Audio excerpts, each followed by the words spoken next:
senior real estate gurus like himself, they believe Nigeria is it. So I totally relate to what you're saying, sir. See, this is what I'll say. Things have changed over the years. A lot of us, my investment philosophy is not for everybody. Not everybody wants to travel out of the country.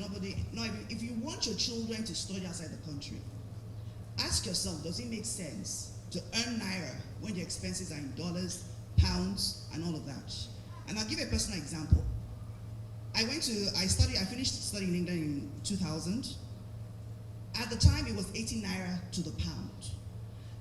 And some people were born there. Right now, they're going to university 18 years later. Look at what the pound is saying. Even if you invested in naira with your compounding interest, with the rate at which the fees are going up, there's no way that money will be sufficient for your children's education. One. Number two, we've seen what happened in the last few years. A lot of people that I know personally, when the dollar went to 500 naira, they brought their children back to Nigeria. They couldn't afford it because their investments were the big houses in Nigeria, and they couldn't afford to pay those dollar and pound fees anymore. Number three, personal example. My father died a year and a half ago. And before he died, we were trying to sell one of his properties to pay, because it started to incur quite a bit of medical fees. We're trying to pay. We couldn't sell the property. We all know that you can't sell the property within 24 hours, nothing. Anyway, he went to London, he came back, then my mom flew him to India. At the time, we could not even remit money. His medical bills was about $1,500 a day at intensive care. We could not remit money to India because everything was on lockdown. The dollar was high, there was no way the banks could. So we had to put money, and my mom would have to go to the ATM. We draw $250 every single day. That meant that my father ended up having subpar medical treatment, because they're not going to listen to you say, oh, I'm sorry, the economic situation in your country does not allow you to remit money for his treatment. They just won't treat you, okay? And those kinds of experiences got me thinking that I want my children to go study in America, in UK, or whatever, and I'm here earning naira, and I think that that's the best thing. No. Even if, what does Treasury bill return? 13, 14%. Your inflation rate is 16%. So your money is worth less as you speak. Your pensions is returning 10% or something. Right now is worth less. Let alone when you come to cash it. If I'm in America and I'm earning 3%, their inflation rate is 2.1%. In England, it's 3%. Anything above inflation rate, I'm doing better than the 13, 14, 16, 17% here in Nigeria. That's the fourth point. The fifth point is that I realized and I thought to myself, the global world is no longer big, it's small. I need to get myself to the point where, and I did. When I'm going to England, I take my hand back to England, that's all I need.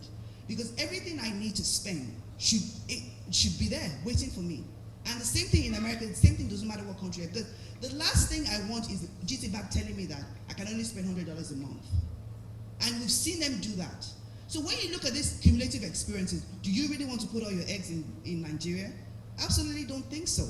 And that's why I spend hours till 2 a.m. in the morning looking at figures, looking at opportunities in different places. And I've come to realize that it's not only in Nigeria that stocks double. 2 weeks ago, I returned like 30% to one of my clients in 2 weeks. And that's another thing about real estate. The process of selling property is tedious. So you can't just sit down on a real estate, on one asset class trying to sell this property. You have to invest in multiple asset classes. I maintain that. So I know that my real estate project probably doesn't agree with that, but, and again, you look at Nigeria, to sell a real estate in Nigeria is very, very difficult. Sometimes. It can be very difficult. You can, listen, I have done real estate in Nigeria. Some properties you can sell off plan. But let's be honest, a lot of the properties you can sit on the market for 6 months, for 1 year, and it is not unusual. We've been through the process whereby we're trying to sell properties and we could not find a buyer. And when they come with ridiculous, because of the system outside the country and the fact that they have access to mortgages, if you find a buyer, as long as the buyer qualifies for a mortgage, most of the time you wrap up the sale so quickly, you move on to the next one. I do flips in Atlanta. So within 3 months, I go into the property, I renovate it, I do what I need to do, I sell it. If it's 20, 30%, I'm moving on to the next project. It works. It's a system that works, you know. And it doesn't mean that you should do that all the time. What I'm trying to say is that think of diversification. And true diversification is not stocks and real estate in Nigeria. It is stocks, real estate, forex, currency, livestock, you name it, commodities, everything, anywhere you can lay your hands on. And the great thing is that you don't, before you had to have certain residences in certain countries to do that. But now, go to certain markets, online, you do everything online, easy peasy. I can't start a real estate, I can't buy a property with 1 million naira. Absolutely not. But going to your question, with 1 million naira, some people are doing cryptocurrencies, good. My own personal philosophy in cryptocurrency is that you must know it is a bubble. There's no way you can be in blockchain, Bitcoin and not know it's a bubble. It is a bubble, and with every bubble, it will burst. Burst, we don't know when it will burst. It can go to $100,000 before it bursts, but hey, if you listen to people like Benjamin Graham, listen to people like Warren Buffett, they tell you it is a bubble. And we've seen .com companies in the 90s, they all went bust, you know. When it's going to go bust, I don't know. But while you're there, if you're into cryptocurrency, enjoy the ride, but know it is a bubble.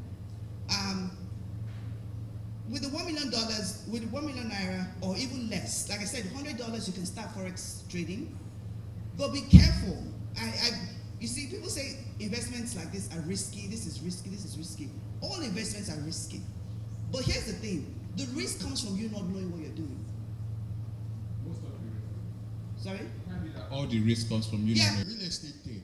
Again, you see, in life, everything is about risk. If Motaya wants to really educate us, Motaya, really wants to educate us in terms of challenges with real estate. Some 10, 15 years ago, there was a major crash in housing thing in the UK, in the US, internationally. And a lot of people lost money. Lost heavily, not just money. Some didn't recover. So apparently, it's not a case of whether you are actually investing here or you are investing abroad. Anything. All you need, even stocks are failed, people. All you need is just somebody like with serious apology to Americans here, our friends there, to just say he wants to fight the other one. And you see that the following day, stocks will dwindle. Or even if, for instance, maybe you're a shareholder in a football club, or maybe if you're a promoter, or you have shares in a football club, and 1, 2, 3 people, 1, 2, 3 of your players tested positive to drugs. The following day, the stock market will react, and there will be a lot of issues. So basically, it's not about whether it is here or there. Now, I was also, in terms of period of sales, probably you need to come back to Nigeria. You are thinking too much like an Oyibo. I know that there are a lot of challenges too when you want to sell houses abroad. We've done it in the past. A lot, everywhere. So, it's not peculiar to Nigeria or outside the country. Again, you see, the case that happened in the last 6 years in Nigeria, I think it's an ambiguity. It's not normal. So it's now for us to reposition the country. There are a lot of things that can be done. Now, to answer the question my friend asked, that how can you move from point A to point B? I said something, that there was a lady, she came to us, she didn't have anything, nothing. All she had was contact information. That look, I know the life coach, he holds the quarry, and I'm close to him, he respects me. What I can do is that, can you give me this on credit?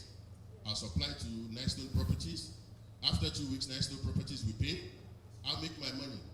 And today, I say it again, that lady is one of the biggest suppliers in real estate in terms of our raw materials. So basically, you can move on. And again, you can also look at what you want to buy. Maybe something of 200,000 or 100,000. Buy it. Look at the time you're going to buy. Maybe there's a promo, maybe there is this, maybe there is that. And you buy, and maybe you sell off in about 6 months. I'm very sure you will have made a profit. Hardly do you make losses in real estate except in war situations or when there is a force majeure. Thank you.